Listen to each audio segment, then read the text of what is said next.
अस्सलामुअलैकुम नाजरीन मोहतरम, कुरलिश और हान इन उर्दू टीवी चैनल की जानिब से आप सबको दिल की गहराइयों से खुशामदीद।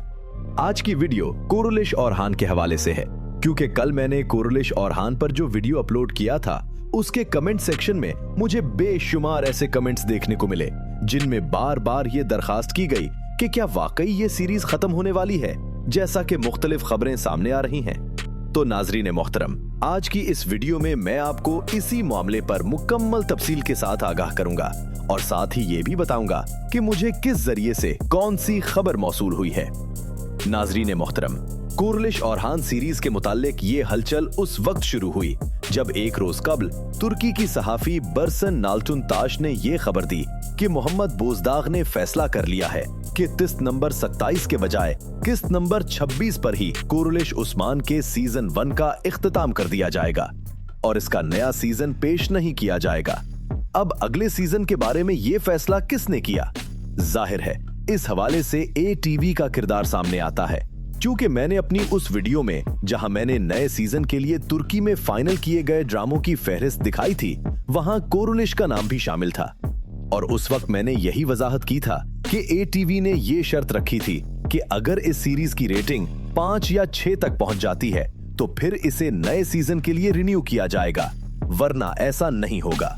यानी साफ लफ्जों में कहा जाए तो कुरलिश और हान का नया सीजन 5 या 6 रेटिंग के साथ मशरूत था। फिर नाजरीन मोहतरम, और हान का किरदार निभाने वाले अदाकार मरत याजीजी ओगलू ने भी कल दिए गए अपने एक इंटरव्यू में इस बात की तस्दीक कर दी कि ये सीरीज सिर्फ एक सीजन के बाद ही इख्तिताम पजीर होने जा रही है। और जो लोग सिर्फ इस खबर पर यकीन करते हुए ये कह रहे हैं कि ये सीरीज बंद नहीं हो रही, उन्हें ये समझ लेना चाहिए कि ये आम तौर पर चैनल की कस्टमर सर्विस होती है, जिनके पास ऐसी अंदरूनी मालूमात मौजूद नहीं होती। जैसा कि आप सब जानते हैं, कुरलिश और हान के सिर्फ एक सीजन के बाद बंद होने की खबरें कई हफ्तों से गर्दिश में थीं।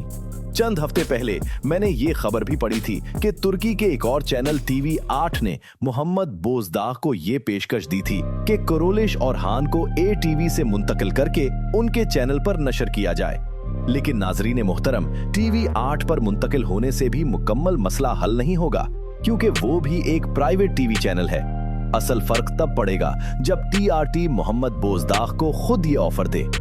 इसी हवाले से कुरलिश और हान के फैंस ने ट्विटर पर एक मजबूत मुहिम भी शुरू कर रखी थी, जहां मुसलसल यही मुतालबा किया जा रहा था कि कुरलिश और हान को ATV से TRT पर मुंतकिल किया जाए, क्योंकि जो नाजरीन वाकई कुरलिश और हान को सपोर्ट करते हैं, सिर्फ इसकी लाइव किस्तें देखने से रेटिंग में खातिर खा फर्क नहीं पड़ेगा।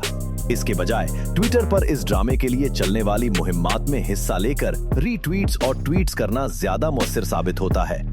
इसी तरह ये ड्रामे आलमी सतह पर टॉप ट्रेंड्स में जगह बनाते हैं। इस वक्त सूरत हाल ये है कि फैंस मोहम्मद बोजदाग और ATV के तमाम सोशल मीडिया अकाउंट्स पर जाकर मुसलसल कमेंट्स कर रहे हैं और दरखास्त कर रहे हैं कि इस सीरीज को बंद ना किया जाए। और इन मद्दाहों में खास तौर पर एवरनूस, फातिमा और हान और स्पोचा के चाहने वाले बड़ी तादाद में शामिल हैं, जो इस ड्रामे को खत्म होता नहीं देखना चाहते। तो नाजरीन मोहतरम, अब आपके सामने ये सूरत हाल तकरीबन वाज़े हो चुकी है कि ये सीरीज इख्तिताम की तरफ जा रही है। और ये पहली मर्तबा ना नहीं कि किसी सीरीज को दरमियान में इस तरह रोक दिया गया हो। दास्तान सीरीज कम रेटिंग की वजह से बंद कर दी गई थी। बारबरोसा सीरीज में पहले सीजन के बाद पूरी कास्ट तब्दील कर दी गई और फिर दूसरे सीजन के बाद वो भी मुकम्मल तौर पर खत्म कर दी गई। बैरम मान जलालुद्दीन को भी सीजन 2 पर रोक दिया गया। और फिर 19 बुक सल्जूकलू, जो हम सबको बेहद पसंद थी, उसमें भी डायरेक्टर ने पहले ही सीजन के बाद कहानी को माजी की तरफ मोड़ दिया। और अब इसी फहरिस्त में कुरलिश और हान का नाम भी शामिल हो चुका है। और हकीकत यह है कि आप में से बहुत से ऐसे व्यूअर्स होंगे जिनकी बचपन की यादें दिलिश अर्तुगरुल से वाबस्ता होंगी। फिर कुरलिश उस्मान में उनकी जवानी का वक्त गुजरा और अब कुरलिश और हान, जो चंद किस्तों का मेहमान साबित हुआ, जिसे आने वाले चंद हफ्तों में आप अलविदा कह देंगे, वो आपके मौजूदा वक्त का साथी था। नाजरीन मोहतरम, ये कोई मामूली सफर नहीं बल्कि पूरे 12 साल की एक अजीम लेगेसी थी, जिसे मोहम्मद बोजदाग मुसलसल आगे बढ़ा रहे थे। और अब बहुत जल्द हमारा ये 12 साला सफर अपने इख्तिताम को पहुंचने वाला है। और इन 12 सीजन्स के दौरान हमें मजमूई तौर पर 370 अक़साद देखने को मिले।